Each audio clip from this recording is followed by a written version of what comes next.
जय Hind. Class 10th और सवाल है एक्सरसाइज 1.1 का 4 नंबर। इनसे पहले हम लोग बेसिक जाने। आज जो है कि 4 नंबर यूक्लिड विभाजन प्रेमिका का प्रयोग करके दर्शाइए कि किसी धनात्मक पूर्णांक का वर्ग, यही मेन चीज है, किसी धनात्मक पूर्णांक का वर्ग किसी पूर्णांक m के लिए 3m या 3m के रूप में होता है।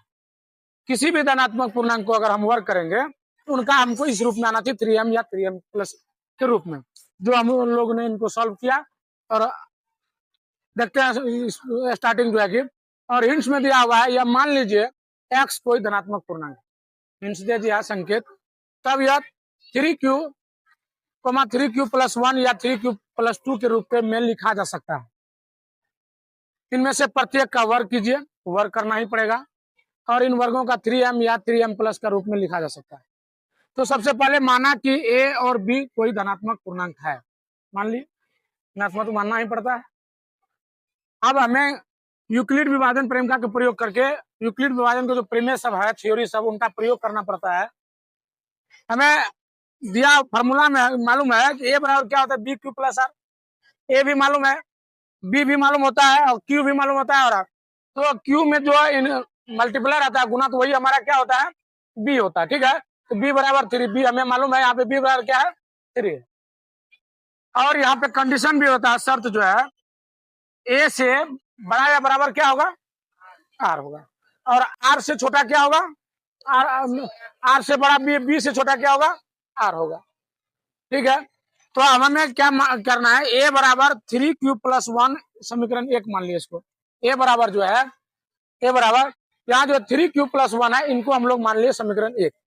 अब हमें जो बी दिया रहता है उनसे छोटा आर होता है, तो क्या करेंगे, आर बराबर जो छोटा होगा, क्या सब छोटा होगा, 0, 1, 2, ये हमें इसका मान रखेंगे सब एक एक करके। हालांकि हमें यहाँ पे 3m प्लस 1 दिया हुआ है, इसीलिए हम लोग जो है कि 1 तक ही अगर मान रख करके करेंगे वहीं से हमारा सॉल्व हो जाएगा। तो आइए, a बराबर 3q प्लस 0 जो है, पहले 0 रखेंगे।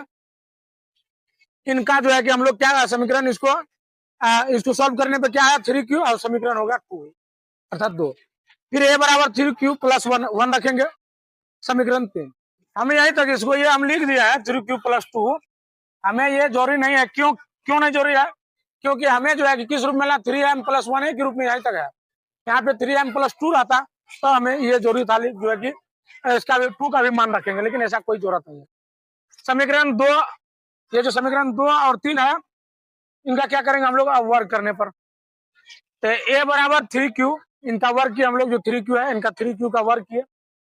वर्ग करने पर हमें मालूम हुआ कि इनका जो है कि 3 3 9 क्यू स्क्वायर, ए बराबर 9 क्यू स्क्वायर, और यहाँ पे मानना पड़ेगा 3q स्क्वायर बराबर m माना हम, क्योंकि हमें इस रूप में लाना है, तो 3q स्क्वायर बराबर m, इसीलिए a बराबर 3m। तो हमें ये पहला आ गया जो है कि इस रूप में लाना है, किसी भी धनात्मक पूर्णांक का वर्ग हमें इस रूप में लाना है, तो एक आ गया है।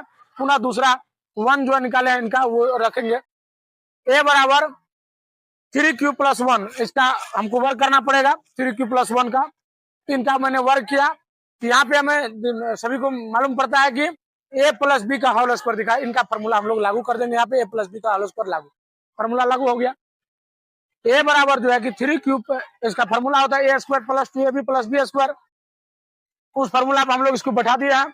बैठाने के बाद हमें मालूम है a बराबर 9q square plus 6q plus 1। इनमें से हम लोग यहाँ से क्या करेंगे, कॉमन निकाल लेंगे। कॉमन हम लोग को दिखाई पड़ रहा है, इसमें से 3 लेंगे, तो 3 को कॉमन लिए, बच गए यहाँ पे 3 और क्यू स्क्वायर, प्लस इसमें से 3 निकल गया तो 2q बच गया, और पार में जो हमारा एक बचा हुआ था प्लस 1 उसको कर दिया। यहाँ भी हम माने 3q स्क्वायर